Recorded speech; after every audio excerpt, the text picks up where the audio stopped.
मेरा जब गृह विभाग लगातार इस बात को स्पष्ट कर रहा है कि पुलिस को कोई अधिकार प्राप्त नहीं है जमीन के संबंध में। पुलिस का कार्य बाउंड्री वाल बनाने का, दखल कब्जा दिलाने का नहीं है महोदय। CrPC, IPC, criminal major act के प्रावधान के तहत नियमानुकूल कार्रवाई हेतु पुलिस सक्षम है। पुलिस बिना सीओ डीसीएलआर को अवगत कराए निजी रैयतों के विवाद में भी हस्तक्षेप न करने का हम लोगों ने निर्णय लिया है महोदय। फिर तो बात वहीं आकर के खड़ी हो जाती है सभापति महोदय।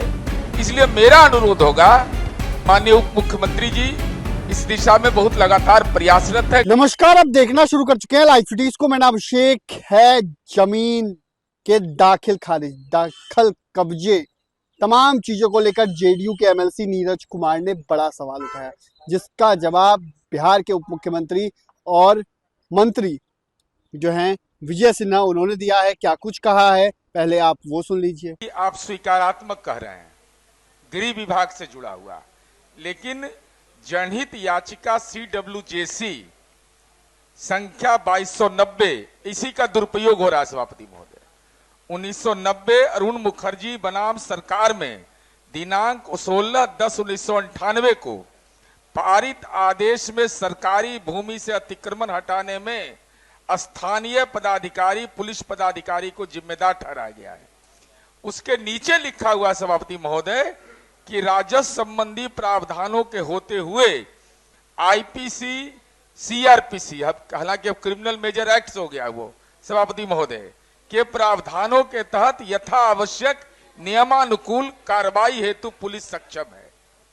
अब यही परेशानी है सभापति महोदय, सुओ मोटो उसको अधिकार नहीं है। सक्षम जो आदेश जारी होगा उसके अनुपालन में उनकी भूमिका है, लेकिन इसी का बहाना बना करके आम नागरिक परेशान होते हैं सभापति महोदय।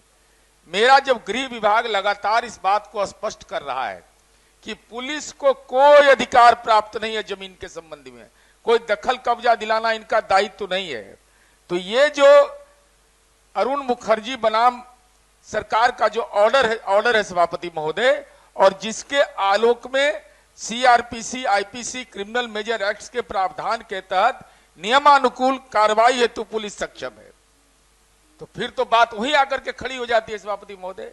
इसलिए मेरा अनुरोध होगा, माननीय उप मुख्यमंत्री जी इस दिशा में बहुत लगातार प्रयासरत है, काम कर रहे हैं। 42% हमारे यहाँ हत्या केवल जमीन विवाद के चलते हो रहा है, जबकि 72% था पहले। वह घट कर करके जो राजस्व विभाग ने जो काम किया उसका नतीजा निकल करके आया है।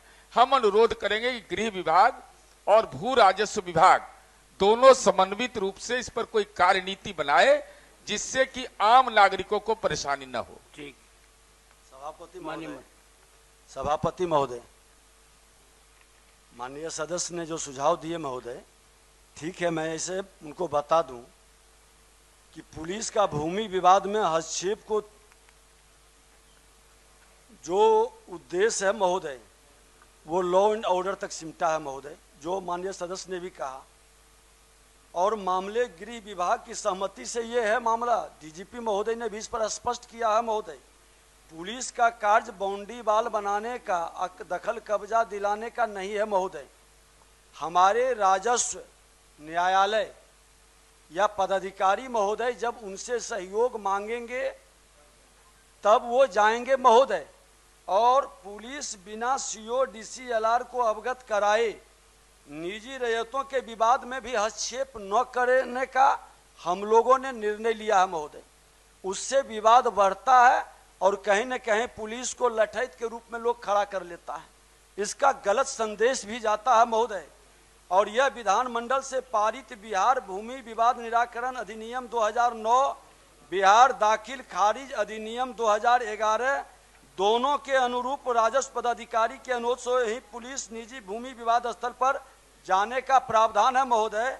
अतिक्रमण की बात रह गई महोदय, तो मैंने पहले भी कहा है महोदय कि न राजस्व भूमि सुधार विभाग के द्वारा कोई पत्र निर्गत किया गया, न नगर विकास के द्वारा कोई पत्र निर्गत किया गया कि अतिक्रमण हटाएं।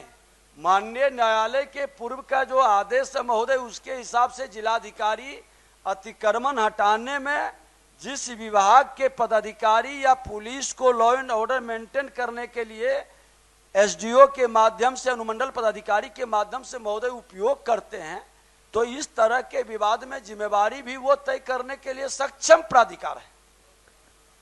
तो आपने देखा किस तरीके से बिहार विधान परिषद में बिहार के दाखिल खारिज को लेकर, दखल कब्जे को लेकर, पुलिस की कार्रवाई को लेकर, तमाम चीजों को लेकर बड़ा सवाल का जवाब मंत्री की ओर से दिया गया। बने रहिए लाइव सिटीज के साथ, हमारे यूट्यूब चैनल को सब्सक्राइब करिए, धन्यवाद।